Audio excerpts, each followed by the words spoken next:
여러분 안녕하십니까? 금요일 아침 뉴스 퍼레이드 황병준입니다. 러시아에서 훈련받은 북한군 병력이 러시아 본토 쿠르스크에 배치된 게 목격됐다고 우크라이나군이 주장했습니다. 북한 병사들에겐 탄약과 방한복, 침구류 등이 지급됐다고 설명했는데 이에 대해 푸틴 러시아 대통령은 북한과 무엇을 어떻게 할지는 알아서 할 일이라고 처음 언급했습니다. 변재영 기자입니다. 우크라이나 북동부 국경에서 80여 킬로미터 떨어진 러시아 쿠르스크주.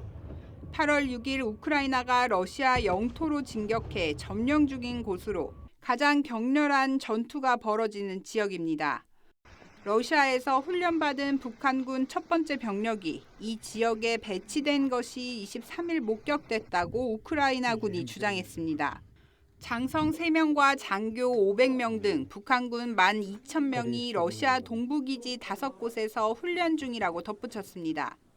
북한군 장병에겐 탄약과 침구류, 방한복, 위생용품 등이 지급됐다고 설명했습니다. 푸틴 러시아 대통령은 북한군 파병 보도와 관련해 명백히 부인하지 않으면서 북한과 무엇을 할지는 알아서 할 일이라고 말했습니다. Северокорейское руководство относится к нашим договоренностям серьезно. Но что и как мы будем делать, это уже наше дело. 푸틴 대통령이 북한군 파병과 관련해 언급한 것은 처음입니다. 영국의 한 전문가는 북한군 배치가 러시아의 쿠르스크 탈환에 도움이 될 것이라고 전망했습니다. 미 국방부는 북한군 배치와 관련해 북한군이 정확히 무엇을 할지는 지켜봐야 한다고 말했습니다. TV조선 변재영입니다. 네, 국민의힘 한동훈 대표가 오늘 대구를 방문합니다. 시민과 당원들을 상대로 강연에 나설 예정인데 특별감찰관 추진 등을 두고 당내 내홍이 깊어지는 가운데 한 대표가 보수 텃밭으로 꼽히는 대구를 찾으면서 세력을 다지는 모양새라는 분석입니다. 장세희 기자의 보도입니다. 한동훈 국민의힘 대표는 오늘 대구시당에서 열리는 대구 여성정치 아카데미에 참석합니다. 당대표 취임 후 보수 텃밭인 대구를 처음 방문하는 겁니다. 한 대표는 대구 지역 당원들과 소통에 나선 후 국민의힘 친한계 권영진 의원이 상임 고문으로 있는 분권과 통합 포럼에서 초청 강연도 진행합니다. 최근 한 대표가 김건희 여사 문제 해결을 위해 특별감찰관 카드를 꺼낸 걸 두고 당내 비판이 이어지는 가운데 전통 지지 기반인 TK를 찾아 본격 세규합을 시도할 거란 관측이 나옵니다. 이와 함께 윤석열 대통령과 각을 세운 배신자 프레임도 탈피하려는 의도가 있다는 분석도 제기됩니다. 앞서 한 대표는 김 여사 문제 해법으로 특별감찰관 임명을 강조했습니다. 북한인권재단의 이사 추천이 특별감찰관 추천의 전제 조건이라는 지금까지의 입장은 특히 지금과 같은 상황에서는 국민들의 공감을 받기가 어렵습니다. 민주당은 특별감찰관이 아닌 특검만이 답이라고 여당 압박을 이어갔습니다. 김건희 여사와 관련된 국민의 일관된 요구는 특검을 받으라는 것입니다. 합당한 처벌을 받으라는 것이 국민의 요구입니다. 한 대표의 특별감찰관 추진을 야당도 반대에 나서면서 실제 추진은 쉽지 않을 거란 관측도 나옵니다. TV조선 장세희입니다. 네, 김건희 여사 논란을 두고 불거진 국민의힘 내부 갈등이 좀처럼 봉합될 기미를 보이지 않고 있습니다. 특별감찰관 추진에 대해 한동훈 대표가 권한까지 거론하면서 완고한 의지를 드러내자 추경호 원내대표는 국정감사를 마치고 의원총회를 열어 당론을 모으겠다는 방침을 밝혔습니다. 전정원 기자의 보도입니다. 김건희 여사 문제를 풀기 위해 특별감찰관 카드를 꺼낸 국민의힘 한동훈 대표는 당 일각의 반발에 당대표 권한을 강조했습니다. 당대표는 법적 대외적으로 당을 대표하고 당무를 통할합니다. 당연한 말이지만 원내든 원외든 당 전체의 업무를 총괄하는 임무를 당대표가 수행하는 것이죠. 전날 추경호 원내대표가 특감 추천은 원내 사안이라며 선을 긋자 공개 반박에 나선 겁니다. 한 대표는 북한인권재단 이사 추천 문제와 특감을 연결시키는 건 국민 공감을 얻기 어렵다고도 지적했습니다. 추 원내대표는 즉각 재반박은 하지 않았습니다. 원내 상황이라고 선을 그으신 거에 대해서 당 대표 업무라고 이제 말씀을 분명히 하신 건데 이거에 대해서 좀. 예, 더 이상 드릴 말씀이 없습니다. 노 코멘트 하겠습니다. 대신 국정감사를 마치고 의원총회를 열어 총의를 모으겠다는 계획을 밝혔습니다. 의총에서는 친한계와 친윤계의 새 대결이 예상되는데 현재 국민의힘 의원 108명 중 친한계는 20여 명, 친윤계는 30명 정도로 추정됩니다. 결국 나머지 50여 명, 소위 관망파가 어느 쪽에 서느냐가 변수가 될 전망입니다. TV조선 전정원입니다. 22대 국회 국정감사가 막바지에 접어든 가운데 오늘 법제사법위원회 종합감사에는 박성재 법무부 장관과 심우정 검찰총장이 나란히 증인으로 출석합니다. 법무부 장관과 검찰총장이 국정감사에 동시에 출석하는 건 이례적인데 김건희 여사 의혹에 대한 검찰 수사 결과를 두고 여야 간 한바탕 공방이 예상됩니다.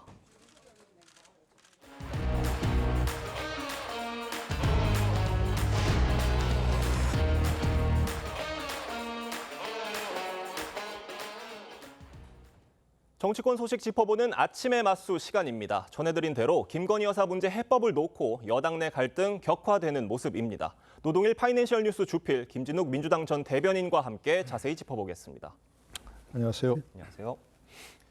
특별감찰관 임명을 놓고 한동훈 대표와 추경호 원내대표가 이견을 드러낸 데 이어서 최고위에서도 친한계와 친윤계 간의 공개 충돌이 있었습니다. 어떤 얘기 나왔는지 들어보겠습니다.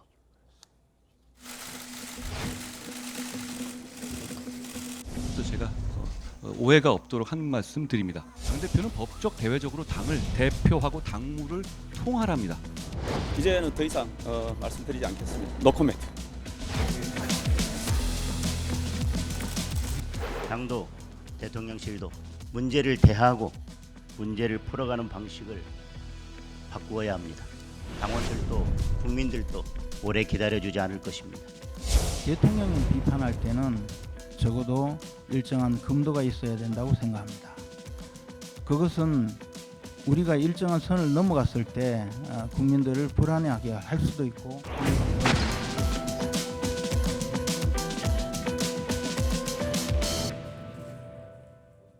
네, 특별감찰관 임명 추진과 관련해서 한동훈 대표가 추경호 원내대표를 정면으로 반박을 했습니다. 추경호 원내대표는 확전은 피하는 모양새고요. 파열음 언제까지 갈 걸로 보십니까?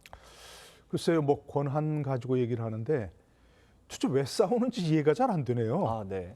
아니 뭐 정치라는 게 의견이 다를 수도 있고 다툼도 있을 수 있는데 이런 가지고 싸워야 되는 그런 문제인가요?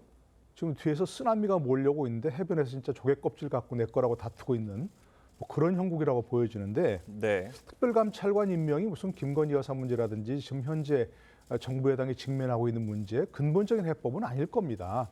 뭐 그런데 뭔가 좀 달라지고 있구나, 뭔가 하려고 하는구나, 뭐 그 정도 국민들에게 주는 인상 아니겠습니까? 네. 뭐 그걸 가지고 왜 싸워요? 첫 번째, 우선 해야 하는 거 아닙니까? 특별감찰관은 법에 규정돼 있습니다. 네. 임명하라고.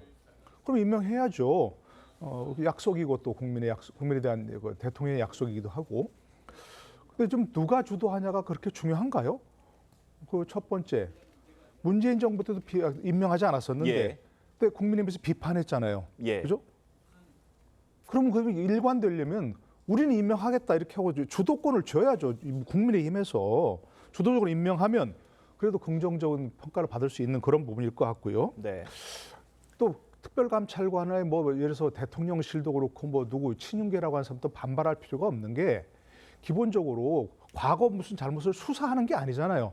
네. 앞으로 특별감찰관이 임명되면 앞으로 무슨 일이 없도록 뭐 대통령 배우자를 포함해서 대통령실에 있는 사람들이라든지 이런 사람들 친인척들 감시하는 임무니까 아무런 문제가 될 거 없습니다. 그리고 북한 인권재단 뭐 이사하고 연계를 한다 그러는데 그게 무슨 인과관계가 있는 게 아니잖아요. 과거 국민의힘도 민주당이 무슨 특별한 뭐 인과관계가 없는 것들 연계했을 때 비판 많이 했습니다. 비판할 필요 없습니다. 특감 뭐 임명하면. 네. 민주당도 이제 인권재단 이사 임명하라 추천하라 이렇게 얘기할 수 있는 명분이 생기잖아요. 네. 이런 문제를 가지고 왜 싸우는지 다시 한번 이해가 안 되고 모든 문제가 최종적으로 결정할 수 있는 건 의원총회잖아요. 네. 그러니까 의원총회 열어서 토론하고 거기서 숙의해서 결정하면 되는 일이라 생각합니다. 지금 그런데 친윤계나 대통령실에서는 북한 인권재단 문제랑 연계해서 하자 이런 입장이잖아요. 이런 입장을 밝혔고 그런데 한동훈 대표는 특감 임명을 추진을 계속 하고 있습니다. 왜 그런다고 보십니까? 일단 뭐 한동훈 대표 입장하고 지금 대통령실이나 친윤계의 입장이 완전히 다르기 때문에 그런 거겠죠. 지금 친윤계에서는 사실 이 그 북한 인권재단 이사 추천 문제와 연계하자라고 하는 것은 사실상 이 특감을 받지 말자라는 얘기하고 똑같은 얘기를 하시는 것 같고요.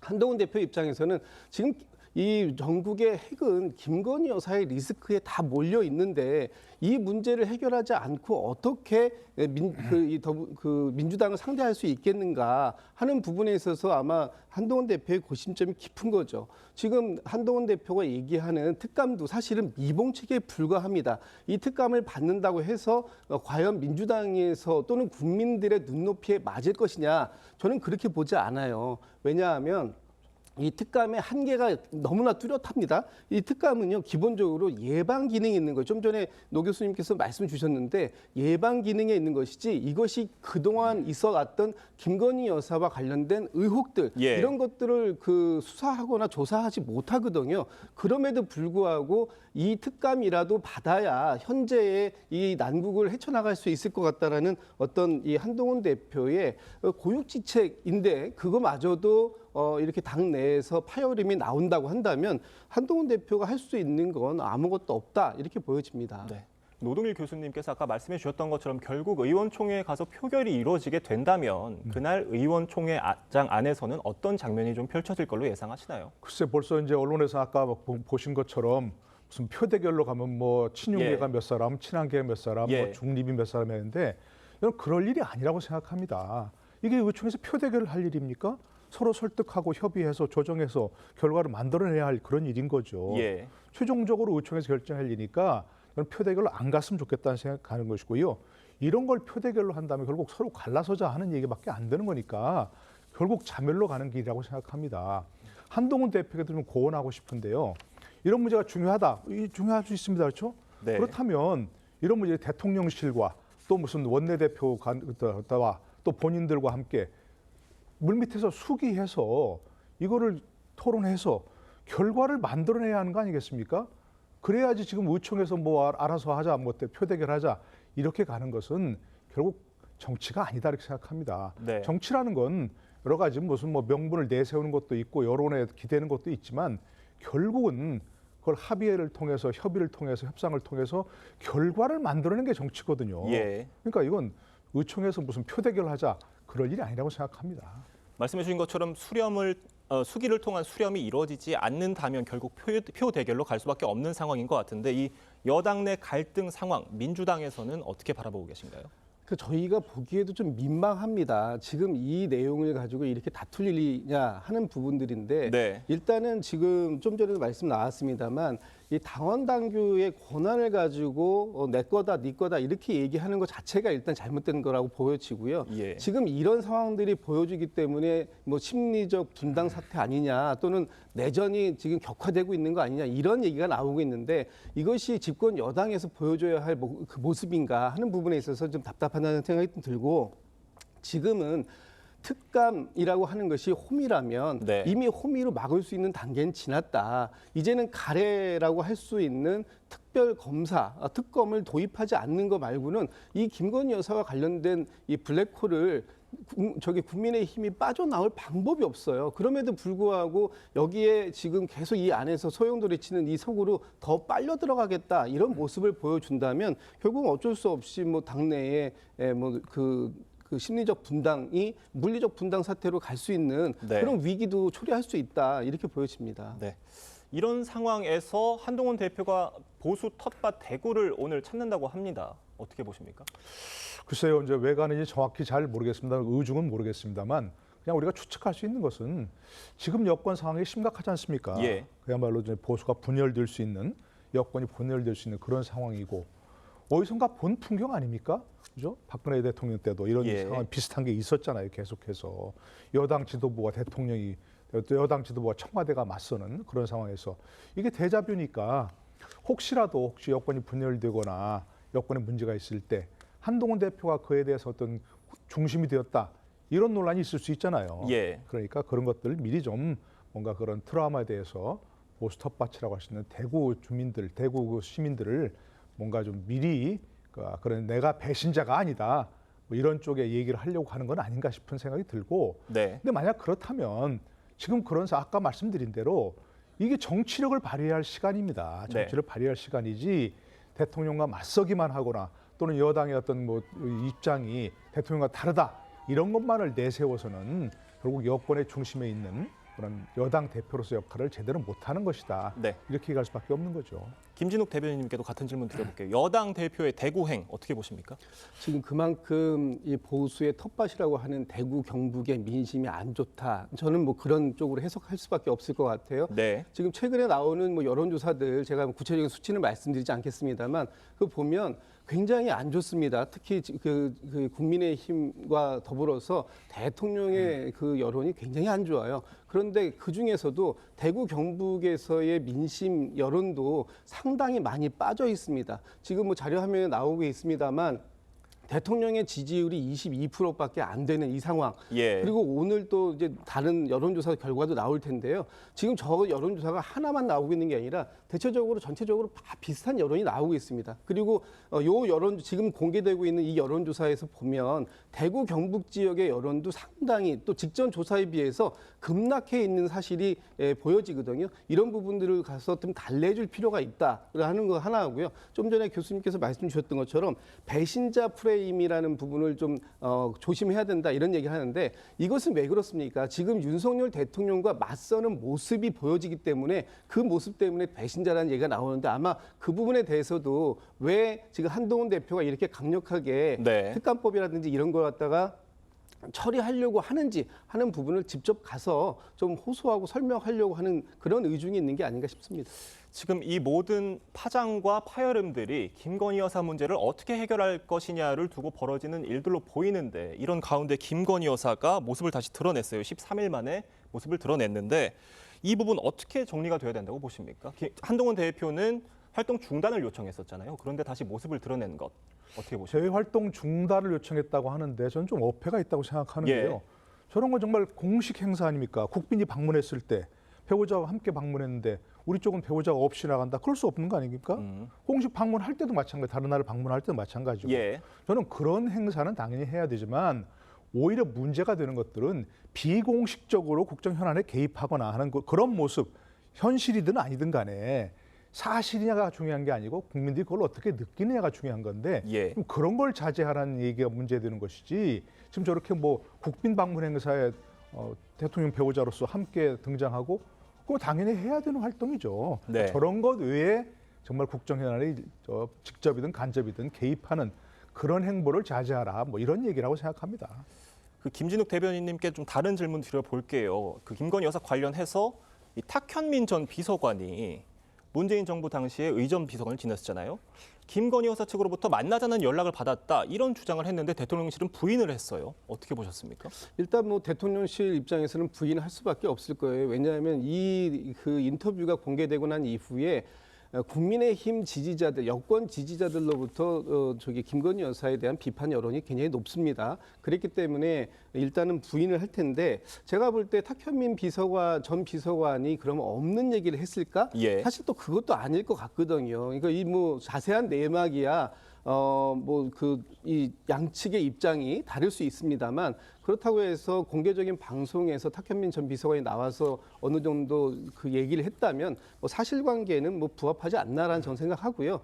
그런 부분들까지도 이렇게 부인할 수밖에 없는 그런 상황이 지금 현재 김건희 여사와 관련된 소식들에서는 아마 대체적으로 많은 부정적 여론이 나오기 때문에 그런 게 아닌가 싶습니다. 다음 소식도 짚어보겠습니다. 민주당이 세 번째로 발의한 김건희 여사 특검법 표결을 다음 달 14일에 추진을 하기로 했습니다. 이 날이 이재명 대표 1심 선고가 있기 하루 전이에요. 어떻게 생각하십니까? 그래서 조금 전에 얘기했던 질문도 같이 얘기를 하면은 글쎄 탁현민 비서관을 만나자고 한 게 사실인지는 잘 모르겠습니다. 확인이 필요하겠죠. 네, 그렇죠. 확인이 필요한데 만약 사실이라면 왜 김건희 여사가 거기에 나옵니까? 도대체 문제가 그런 거 아닙니까? 왜 비공식적이든 뭐 어쨌든 간에 왜 만나서 무슨 얘기를 하려고 좋은 뜻이라 하더라도 이런 데 이름이 나오면 안 된다 그런 얘기입니다. 그러니까 자꾸 이제 그 민주당에서 약한 고리인 김건희 여사를 겨냥해서 네. 자꾸 특검법을 발의하는 것도 이런 문제가 있기 때문에 그렇게 얘기하는 거예요. 14일이라고 하는 것은 아까 말씀하신 대로 뭐 이재명 대표 1심 선거법위반 재판 1심 선고가 나오는 전날이지만 하루 전날이죠. 또 김혜경 여사의 1심 선고가 네. 나오는 일이기도 합니다. 선거법 위반. 그러니까 자꾸 이제 민주당에서는 결국 특검법을 자꾸 김건희 여사를 겨냥한 특검법을 발의하는 것은 진짜 특검을 하고 싶은 게 아니라 김건희 여사는 공세를 벌이기 위한 것인 거죠. 그러니까 자꾸 이렇게 얘기가 아까 말씀드린 대로 비공식적이든 공식적이든 아까 말씀 국빈 방문이라든 이런 행사 외에 네. 김건희 여사 이름 자꾸 거론되는 것은 막아야 한다. 여당 내에서도 그렇고 청와대 대통령실에도 마찬가지 그런 것들을 얘기하는 것이지 아까 얘기한 대로 무슨 국빈 방문하는 행사에 나서서는 안 된다. 이런 얘기를 하는 것 아니라는 겁니다. 네. 근데 이 민주당에서는 여당을 향해서 특검법 내용 협상 가능성을 내비쳐서 일종의 중재안 마련이 가능할까요? 중재안이라는 표현은 좀 아닌 것 같고요. 지금 그 국민의힘에서 민주당이 제출해 놓은 특검법에 대해서는 예. 뭐 반대 의사를 명확하게 하고 있지 않습니까? 네. 그런데 그 지금 한동훈 대표가 얘기하고 있는 것에 의하면 이 뭐 특별 감찰관 정도 가지고 안 된다. 아까도 제가 한번 말씀드렸습니다만 지금은 이미 호미로 막을 걸 가래로도 못 막는 단계에 와 있기 때문에 예. 이제는 어느 정도의 특검 외에는 방법이 없다 보여지고 그렇다면은 한동훈 대표가 지난번 최혜병 특검법 때도 얘기했었던 제3자가 추천하는 방식의 특검법 뭐 이런 부분이라도 한동훈 대표가 이제 법안으로 내놓는다면 네. 국민의힘이 특검 추천을 두고 의견들이 나뉘고 있는 거잖아요. 특검 추천도 그렇고 뭐 특검의 범위, 대상 뭐 네. 이런 것도 네. 의견이 있을 수 있으니까 네. 국민의힘에서 내놓는 특검법이 있다면 그것도 민주당에서는 열린 마음으로 같이 논의해 볼 수 있다. 그래서 그 안에서 타협점을 찾아볼 수 있다. 지금 이런 정도 상태로 얘기가 되고 있는 걸로 알고 있습니다. 네. 말씀해 주셨던 것처럼 다음 달 14일에 이 대표의 부인인 김혜경 씨의 선거법 위반 1심 선고 예정이 돼 있습니다. 어제 결심 공판에서 이 검찰이 김 씨에 대해서 벌금 300만 원 구형을 했는데 선고 결과에 따라서 이 대표 대권 가도에 영향이 있을까요?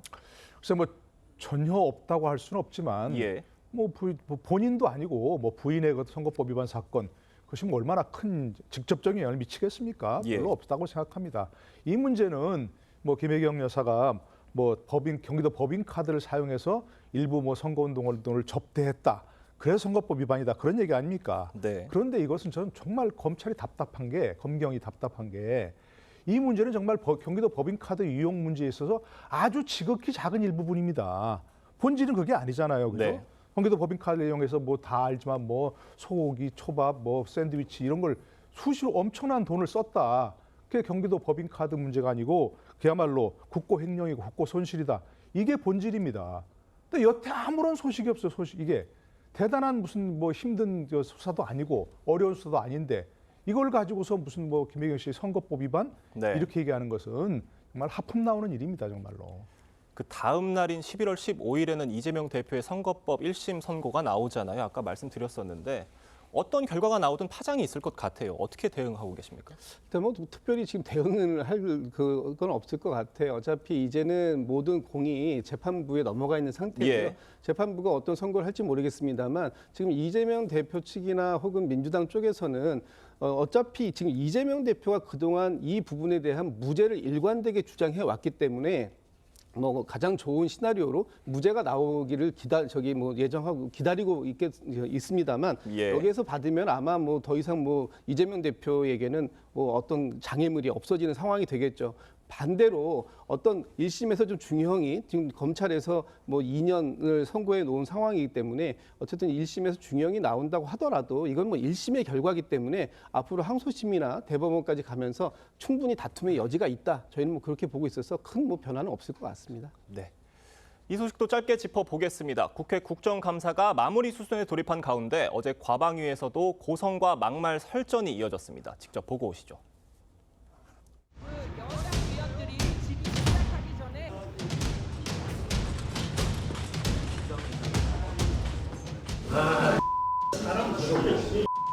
사람 죽이네 뭐? 잠깐만. 저 사람이요. 저 사람 임마. 이 자식. 자, 의사. 이건 뭐 하자는 겁니까 지금? 네.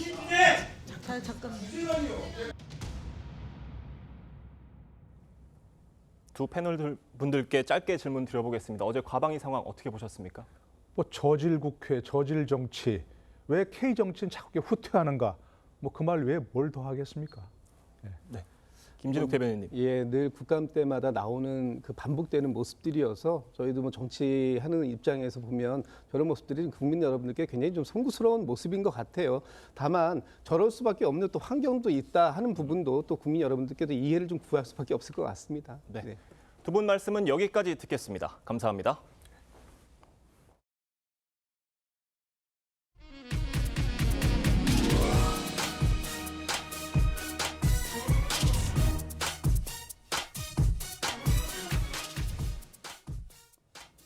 네, 보시는 것처럼 불길이 매섭게 치솟고 있죠. 어제 저녁 부산에 있는 주한미군기지 보급창고에서 큰 불이 났습니다. 다행히 인명피해는 없는 것으로 파악이 됐지만 건물 구조와 가연성 물질이 많아서 밤샘 진화 작업에도 아직까지 불길이 잡히지 않는 상황인 것으로 전해지고 있습니다. 자세한 소식 보도국 연결해서 알아보도록 하겠습니다. 박재훈 기자, 불길이 좀 잡혔나요? 네, 어제 오후 6시 반쯤 부산 범일동에 있는 주한미군기지 55 보급창에서 발생한 화재는 아직 진압되지 않았습니다. 현재 큰 불은 어느 정도 잡힌 상황이지만 창고 내부에서 연기가 계속 나고 있어 소방관 60여 명이 진화 작업을 이어가고 있습니다. 화재는 가로 120m, 세로 40m 크기의 대형 냉동 창고에서 시작됐습니다. 배관 공사 작업이 이루어지던 곳이었는데 인부들이 작업을 마치고 철수한 지 1시간 뒤 불이 시작됐다는 게 소방당국의 설명입니다. 창고 내부에 각종 공사 자재와 우레탄, 고무 등 가연성 물질이 있었던 데다 건물이 화재에 취약한 샌드위치 패널 구조인 탓에 불이 커진 것으로 보입니다. 소방당국이 소방차 등 장비 51대와 소방관 160여 명을 투입해 진화 작업을 벌인 끝에 새벽 1시쯤 불길이 잡히기 시작했습니다. 현재까지 인명피해는 확인되지 않았습니다. 주한미군 측은 보수 중이던 창고는 화재가 발생할 당시 비어 있었다며 부상자는 보고되지 않았다고 밝혔습니다. 소방당국은 불이 다른 건물로 번지지는 않았지만 화재 진압까지는 시간이 더 걸릴 것으로 보고 있습니다. 보도국에서 전해드렸습니다.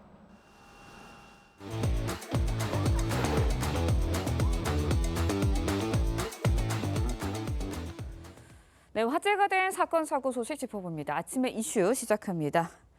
문재인 전 대통령의 딸 다혜 씨가 지난 2019년 서울 양평동의 한 주택을 구입할 당시에 갭 투자를 했다는 주장이 제기돼 논란이 되고 있는데요. 임주혜 변호사와 함께 자세히 짚어보도록 하겠습니다. 안녕하세요. 네, 안녕하세요. 네, 먼저 이제 문다혜 씨가 얼마 전에 음주운전으로 좀 논란이 일었는데 이번에는 갭 투자 의혹이 또다시 일고 있습니다. 구체적으로 어떤 내용인가요? 네, 양평동에 위치한 주택이 문제가 되고 있습니다. 구입 시점이 문다혜 씨가 태국에 머물던 당시인 2019년도였는데요. 당시 이 양평동 주택을 7억 6천만 원에 취득을 했습니다. 이 자금 조달 계획, 그 계획서가 지금 확인이 되고 있는데 어떻게 이 자금을 마련했는지 좀 보자면 이전에 거주하고 있었던 구기동 빌라 매각 대금으로 또 충당을 했고요. 네. 그 외에 이제 임대 보증금, 우리가 흔히 얘기하는 갭 투자를 했던 것이 확인이 된 거죠. 네. 그러니까 임대인을 받아두고 그 보증금을 가지고 차액만으로서 이제 주택을 구입하는 갭 투자를 통해서 해당 주택을 취득을 하였고 불과 이제 이것을 2021년도에 다시 매각을 했는데 그때 9억 원에 매각을 함으로써 2년도 안 되는 시간 동안 1억 4천만 원의 차액을 얻게 되었던 사안이 지금 문제가 되고 있습니다. 네, 그런데 여권 일부에서는 이제 이게 내로남불 투기다라는 지적이 일고 있습니다. 왜 그렇게 되는 건가요? 시기도 좀 문제가 되고 있어요. 이 2019년도 이 예. 취득한 시점을 보자면 문재인 전 대통령이 당시에 이 투기 수요에 대한 대대적인 제재에 나섰던 상황입니다. 특히 그 당시에 대규모 어떤 다수의 제재가 있었는데 핵심 키워드가 갭 투자 금지 그리고 실수요자만이 주택을 구입할 수 있다는 점을 강조했어요. 네, 기억이 나요. 예. 그렇죠. 근데 당시에 이 문다혜 씨가 태국에 거주하고 있었기 때문에 실수요라고도 볼 수가 없다고 평가를 받을 수 있고 갭 투자를 했다는 점, 이런 점들이 당시 문재인 전 대통령의 부동산 정책과 완전히 배치되는 상응하는 그런 투자가 아니었느냐, 이런 부분이 좀 비판의 대상이 되고 있습니다. 네, 그런데요. 다혜 씨가 이제 제주도에 이어서 서울 영 영등포구에서도 불법 숙박업을 했다라는 의혹이 좀 일면서 경찰이 내사에 착수했다고 해요. 어떤 내용인가요? 그렇습니다. 지금 문제가 되었던 게 일단 제주도에서 이제 에어비앤비를 통한 공유 숙박업 운영이 이제 허가를 받지 않았고 신고 없이 운영했다는 점 하나 있었고요. 네. 이번에 역시 영등포구에 위치한 오피스텔이 문제가 되고 있습니다. 원래 법적으로도요, 오피스텔에서는 이렇게 공유 숙박업을 할 수 있는 그런 신고 대상이 되지 않는 것. 그러니까 오피스텔에서는 이런 업을 운영하는 것 자체가 지금 불법이거든요. 그렇죠. 이런 점들에 대해서 그럼에도 불구하고 어떤 사전에 신고라던가 절차를 거치지 않고 공유 숙박 그런 어플리케이션에 해당 오피스텔이 등록이 되어서 운영이 되고 있었다라는 그런 지적들이 지금 있어지면서 내사에 착수했다는 소식입니다. 만약 이것이 어떤 신고란 절차 없이 운영이 되었고 소득도 얻고 있었던 점이 확인이 된다면 이건 공중위생법 위반에 해당이 됩니다. 숙박업을 운영을 하려면 어떤 최소한의 안전 장치가 마련이 돼야 되고 그렇죠. 만약 거기에 투숙하는 투숙객들에게 문제가 발생을 한다면 적절한 배상 등의 조치가 이루어져야 되기 때문에 어떤 국가에서도 관리와 통제가 필요한데 이런 부분을 하지 않았다면 공중위생법 위반이 되고요. 2년 이하의 징역, 2천만 원 이하의 벌금에도 처해질 수 있는 부분이기 때문에 수사 결과 지켜볼 필요 있을 것 같습니다. 네, 경찰 수사 결과 좀 봐야 될 것 같고요. 다음 이야기도 해보도록 하겠습니다.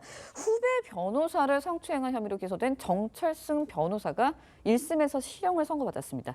일단은 피해자의 진술이나 증거가 신빙성이 있다고 판단을 한 거로 봐야 되는 거였겠죠? 그렇습니다. 이 정철승 변호사 1심에서 징역 1년의 실형이 선고가 되었습니다. 작년에 한 술자리에서 이제 후배 변호사를 성추행했다, 강제추행했다는 혐의를 받고 있었는데요. 당시의 상황이 그대로 담긴 CCTV 영상도 확인이 가능했습니다. 그러니까 거부하는 의사를 보임에도 불구하고 손 부위를 여러 차례 이제 터치한 그런 상황들 이런 부분들이 확인이 됐는데 사실 정 변호사의 경우에는 혐의를 전면 부인하는 상황이었습니다. 어떤 강제 추행의 의도가 전혀 없었으며 실제로 추행이라고 볼 만한 상황이 없었다고 하면서 본인의 SNS에 그 영상을 올리기도 했고 그 이후에 오히려 이제 피해자를 명예훼손이라던가 무고로 고소까지 하면서 2차 가해 논란까지 있었거든요. 재판부에서는 지금 피해자의 진술이 일관되게 그 피해 상황을 진술하고 있으며 피해자의 진술이 CCTV로 확인할 수 있는 그 영상의 내용과도 일치하기 때문에 굉장히 짧은 시간 동안 반복적으로 불필요한 신체 접촉이 있었다는 부분을 인정을 해서 징역 1년의 실형, 강제추행 혐의는 인정이 되었고요. 다만 이 해당 강제추행 때문에 우울증 등의 상해가 발생했다는 그 점에 대해서는 그 이후에 정 변호사의 적극적인 대응 때문에 이런 우울증 등의 어떤 상해가 발생했을 가능성을 우리가 완전히 배제할 수 없다고 보아서 강제추행 치상 혐의 부분은 이제 인정하지 않았습니다. 네, 알겠습니다. 일단 말씀해 주신 것처럼 정 변호사 혐의를 전면 부인해 왔던 만큼 당연히 항소하겠다는 입장을 밝혔습니다. 목소리 직접 듣고 이야기 이어가겠습니다. 그 영상을 보고 강제추행의 어떤 사실이 인정된다라고 말한 사람을 저는 처음 봤습니다. 이런 상식에 반하는 판결을 내리면서 일방적으로 유죄 판결을 하는 것을 보고 아, 이거 진짜 문제가 심각하구나라는 생각만 했습니다. 네, 자신의 혐의에 대해서 강력하게 부인을 하고 있는데 정 변호사 이제 사건 당시 CCTV를 공개할 테니 국민이 보고 직접 판단해달라 이런 이야기도 했었거든요. 항소심에서 1심 판결이 뒤집힐 가능성 여지가 있는 건가요? 물론 지금 1심 판단이 나온 것에 불과하기 때문에 항소심, 대법원까지 간다면 판단 내용이 달라질 수는 있습니다. 지금 정 변호사 전면적으로 혐의에 대해서 억울하다, 부인하고 있는 상황이기 때문에 항소는 당연히 진행할 것으로 보이고요. 추가적인 어떤 증거라던가 이런 부분들이 마련이 된다면 물론 이 판결 결과 뒤집힐 수도 있겠지만 이미 사실 CCTV가 공개된 상황이었습니다. 이 현장 상황을 충분히 확인을 하고 내린 판단이기 때문에 정 변호사가 다른 부분, 추가적인 어떤 증거라던가 결정적인 어떤 진술을 확보하지 않는 한 또 항소심에서 뒤집히기가 또 쉽지만은 않다. 이렇게도 볼 수 있어서 결국 2심으로 갔을 때 어떤 추가적인 진술들, 증거들이 확보되느냐가 관건일 것 같습니다. 네, 재판 상황 계속해서 지켜봐야 할 것 같네요. 임주혜 변호사였습니다. 오늘 말씀 여기까지 듣겠습니다. 고맙습니다. 네, 의료계 공백 사태가 계속되고 있는 가운데 임현택 의사협회장이 자신에 대해 비판적인 댓글을 단 의협회원 A씨를 고소한 뒤에 소취하 조건으로 1억 원을 요구한 사실이 드러났습니다. 임 회장은 실제 돈을 받을 생각은 없었다고 해명을 했지만 합의금 액수 등을 놓고 논란이 커지고 있습니다. 황민지 기자의 보도입니다. 임현택 의사협회장이 의사인 의협회원 A씨를 의협회장실로 부른 건 지난 10일. A씨가 의사 커뮤니티에 임 회장의 전공의 지원 관련 의혹을 댓글로 제기한 데 대해 임 회장이 A씨를 명예훼손 혐의로 고소한 지 한 달 만이었습니다. A씨는 임 회장의 요구로 반성문을 써갔지만 임 회장은 병원을 망하게 할 수도 있다며 A씨에게 고소 취하 조건으로 1억 원을 요구했습니다. 마포경찰서에 처벌 불원서를 내야 그 사건이 종료되거든요. 그래서 그거를 그냥 내드릴 수는 없고 아까 말씀드린 거를 빨리 준비를 해주세요. 아, 1억을요? 예, 준비되는 대로 바로 내드릴게요. 전액 5만 원권으로 한꺼번에 직접 달라고도 했습니다. 5만 원짜리로 해서 주세요. 한꺼번에 주세요. 따로 그 비서관님한테 연락을 드리고 따로 연락하실 건 없겠네요. A씨가 돈을 주지 않자 지난 22일엔 직원을 시켜 독촉했습니다. 임현택 회장님께서 그 연락 좀 지시를 하셔갖고 좀 이번 주까지 그 해결이 안 되면 이제 공론화를 해야 될 것 같다고. A씨는 임 회장이 1억 원을 안 주면 의협 징계위에 회부하고 복지부에도 얘기해 의사면허 박탈을 추진하겠다고 했다고 말했습니다. 법조계에선 이 같은 사건에서 합의금 1억 원은 과도하다는 지적이 나옵니다. 임 회장은 의협 자문 변호사를 통해 A씨가 의협 신뢰를 떨어뜨렸다며 1억 원을 실제로 받을 생각은 없었다고 말했습니다. 돈을 1억 받자 뭐 이런 의도가 있다기보다는 너가 그만큼 잘못이 크다. 돈을 실제로 내놓으라 이런 게 아니라는 거죠. 너가 그만큼 잘못했다 이거야.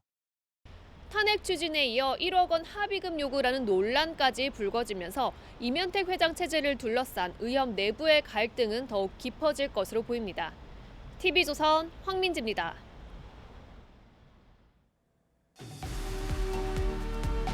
SK하이닉스가 3분기 매출과 영업이익에서 역대 최고 실적을 올렸습니다. 매출 17조 5,700억 원, 영업이익 7조 300억 원으로 창사 이래 최대 실적입니다. AI 반도체에 들어가는 고대역 폭 메모리 HBM에 선제적으로 투자한 효과를 본 겁니다. AI형 메모리 제품의 폭발적인 수요 증가가 계속되면서 메모리 시장은 올해에도 성장세를 이어가고 있습니다. 부진한 실적으로 경영진이 사과까지 한 경쟁업체 삼성전자와 대조적인 모습이죠. SK하이닉스는 메모리 반도체 분야에서 삼성전자에 밀려 만년 2인자였습니다. 하지만 경쟁사와의 차별화를 위해 수년 전 생소했던 HBM 투자에 선제적으로 나섰고 46조 원을 들여 생산 기지를 확대했습니다. 반면 삼성전자는 당장은 돈이 안 된다는 판단에 HBM 개발을 중단했다가 뒤늦게 다시 뛰어들었죠. 올해 SK하이닉스의 연간 영업이익은 삼성전자 반도체 부문을 넘어설 것으로 보입니다. 매출은 인텔도 추월할 것으로 전망됩니다. HBM 개발이 반도체 업계의 희비를 가른 건데 전문가 모시고 더 자세한 얘기 나눠보겠습니다.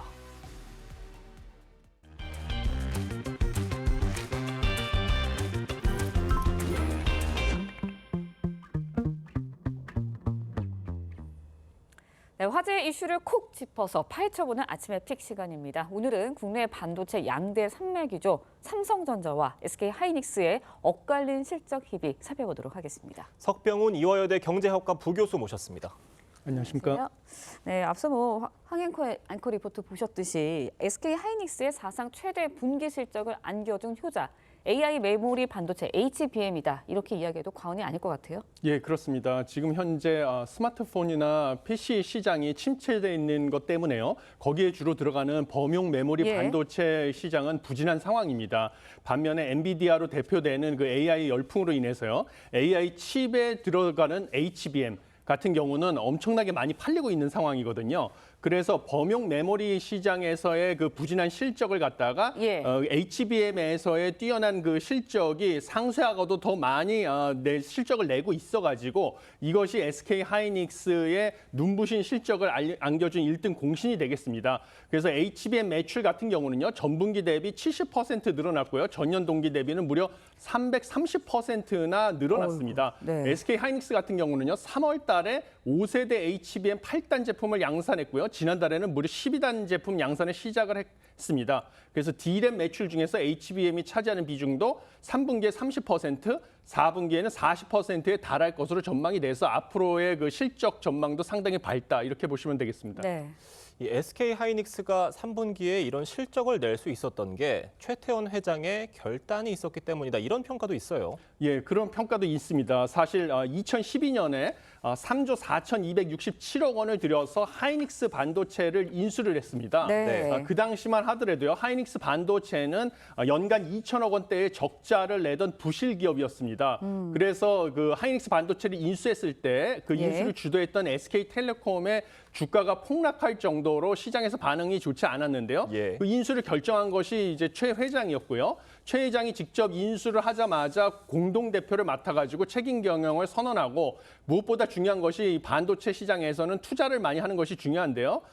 그 메모리 분야의 연구 개발에 매년 조 단위의 연구 개발비를 투입을 했습니다.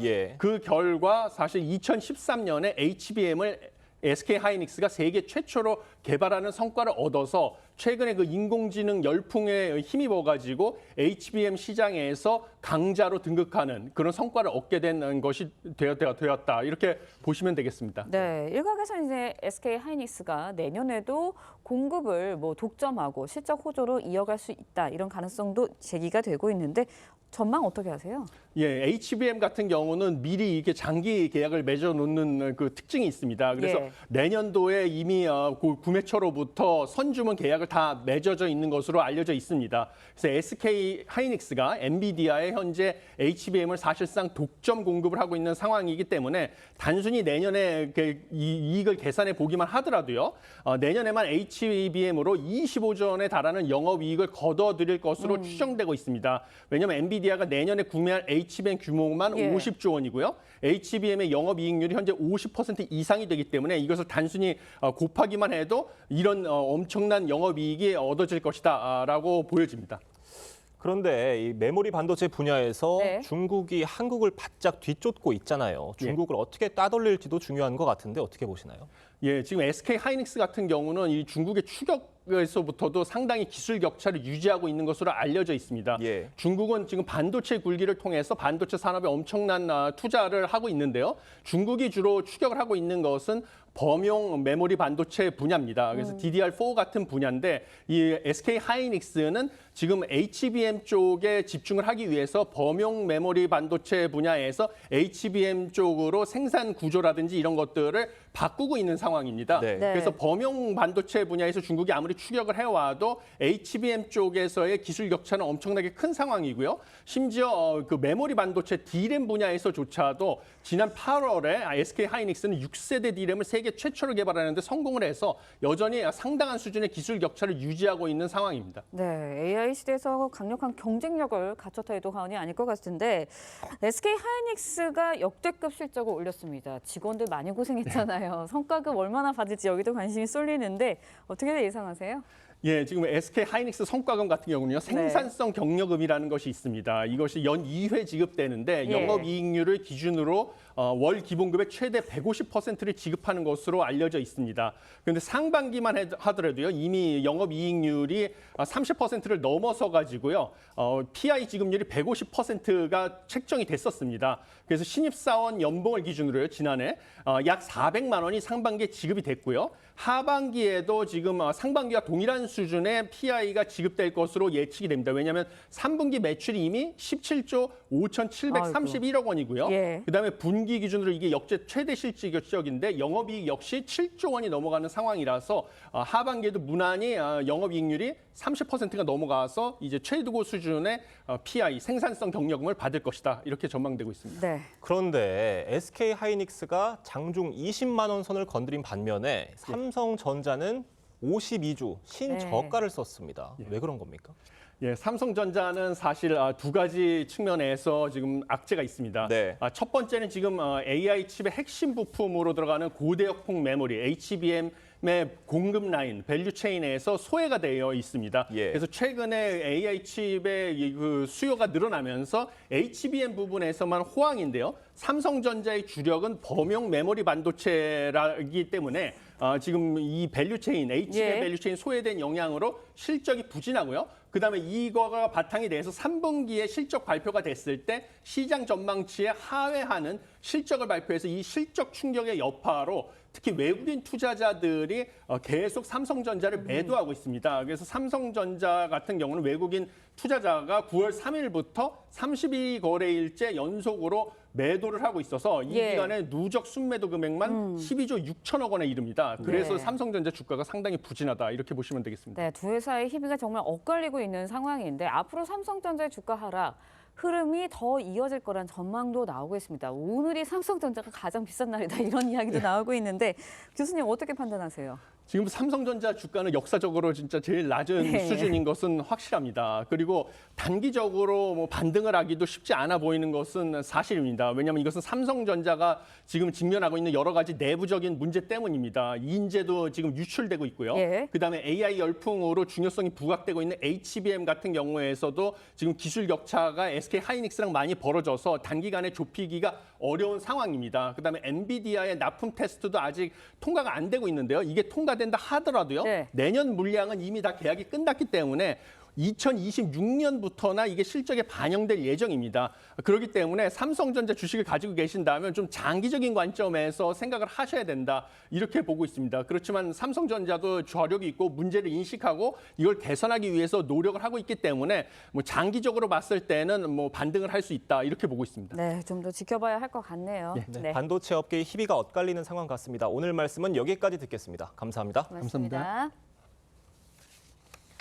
영화 서울의 봄으로 1,000만 관객을 끌어모은 베테랑 배우 황정민이 14회째를 맞은 아름다운 예술인상의 영예를 안게 됐습니다. 그 밖에 손진책 연극 연출가, 김동호 부산국제영화제 초대 집행위원장 등이 수상자로 선정됐습니다. 장동욱 기자의 보도입니다. 제14회를 맞은 아름다운 예술인상 시상식. 시상식에 꽂힌 올해 영화예술인상의 주인공은 영화 서울의 봄으로 1,000만 관객을 끌어모은 배우 황정민이었습니다. 저는 사람들한테 그냥 광대라고 소개를 하곤 합니다. 근데 이 상을 받으니까 더 떳떳하게 예술가라고 하려고 합니다. 1990년 영화 장군의 아들로 배우 인생의 기회를 열어준 임권택 감독에게도 특별한 감사를 전했습니다. 이렇게까지 얘가 영화를 열심히 잘할 수 있었습니다라고 너무 감사하고 고맙다는 말씀 꼭 드리고 싶었습니다. 꾸준히 선행과 기부 활동을 펼쳐온 배우 신민아는 굿피플 예술인상의 주인공으로 뽑혔습니다. 오늘 주신 이 귀한 상도 제가 어려운 환경 속에서 도움의 손길을 기다리고 있는 분들에게 기부하도록 하겠습니다. 연극 햄릿을 연출하며 거장 연극인으로서의 역량을 다시금 보여준 손진책 연출가가 연극 예술인상 수상자로 선정됐고 그 밖에 김동호 부산국제영화제 초대 집행위원장, 이승만 전 대통령을 다룬 다큐멘터리 영화 건국전쟁을 연출한 김덕영 감독 등이 수상의 영예를 안았습니다. TV유선 장동우입니다.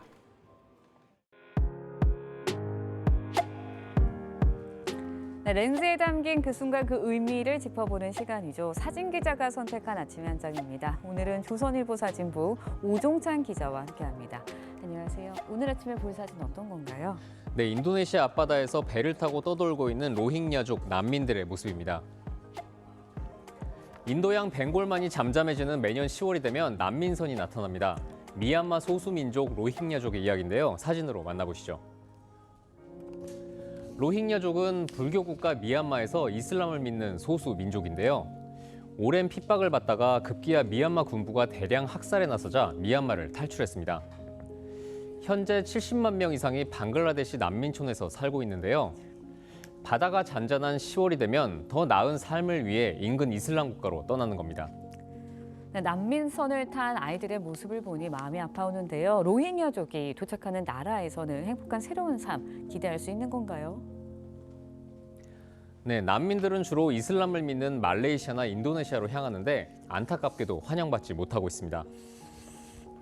인도네시아는 일단 인도주의적인 차원에서 배에 식량과 의료품을 제공하고 있는데요. 구조 요청에는 응하지 않아서 난민들은 여전히 배에서 내리지 못하고 있습니다.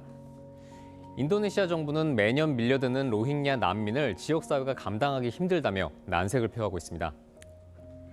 바다로 떠난 로힝야족 난민 중 상당수가 목숨을 잃기도 한다고 하는데요.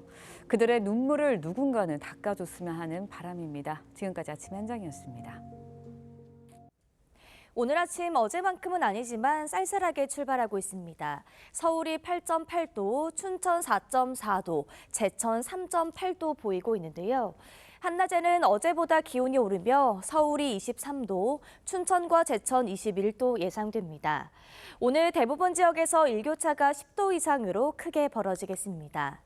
오늘 아침까지는 내륙 곳곳에 200m 미만의 짙은 안개가 끼겠습니다. 안개가 걷히면 오늘 전국 하늘은 대체로 맑겠습니다. 오늘 남해안과 제주도에는 바람이 강하게 불겠습니다. 동해안과 제주 해안으로는 너울성 파도도 높게 일겠습니다. 오늘 한낮에는 대부분 지역이 23도 안팎의 기온 보이겠는데요. 평년보다 2, 3도 정도 높겠습니다. 주말인 내일 중부지방은 대체로 맑겠습니다. 제주도는 내일 오전부터 비가 시작돼 일요일에는 남부지방으로 비가 확대되겠습니다. 오늘의 날씨 이나일입니다. 조금 전에 정치 토크에서 대통령 지지율 관련해서 패널의 발언이 있었는데요. 지금 화면에 나가고 있는 조사 결과를 근거로 발언했음을 알려드립니다. 이상으로 금요일 뉴스 퍼레이드 마칩니다. 네, 저희는 다음 주 월요일 아침 7시 30분에 다시 찾아뵙겠습니다. 시청해주신 여러분 고맙습니다.